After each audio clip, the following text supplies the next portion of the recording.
This is how we helped somebody get close to a $10,000 refund from their landlord. We love getting these types of emails from OpenIgloo users telling us that we were helpful in them getting their refund. So I'm going to walk you through the step-by-step guide that this renter did to negotiate with their landlord. If this is your first time seeing me, my name is Alia Mohammed. I'm the co-founder of OpenIgloo, and I share tips and info on renting in New York City, so be sure to give us a follow. So first step is you want to request your rental history from DHCR. They are going to mail you a physical record about your apartment, if it's stabilized, what the rents are, etc. And your landlord will not be notified that you've requested this paperwork.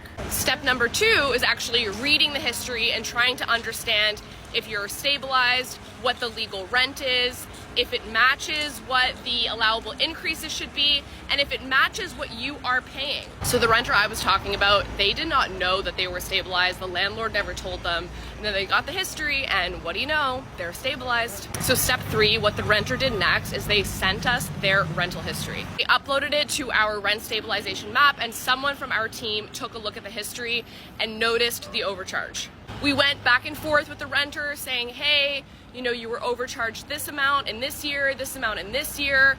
This is what your landlord owes you. And then step 4 is the negotiation. If you find out that your landlord's been overcharging you, there's a couple different paths you can go down.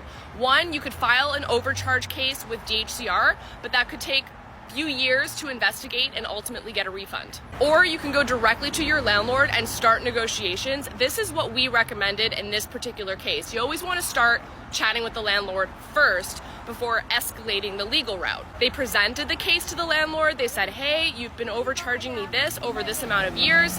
I want a refund. I want a rent reduction.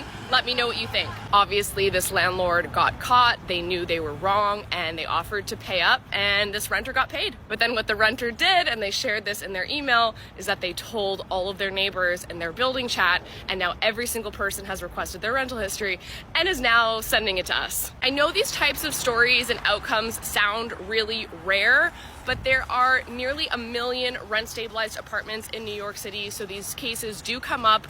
We've seen quite a few come across our desk, so don't hesitate. Request your rental history. The more information that you know about your housing, your landlord, all the things around you, the better. Do you live in a rent-stabilized apartment? Have you requested your rental history? Drop your questions in the comments.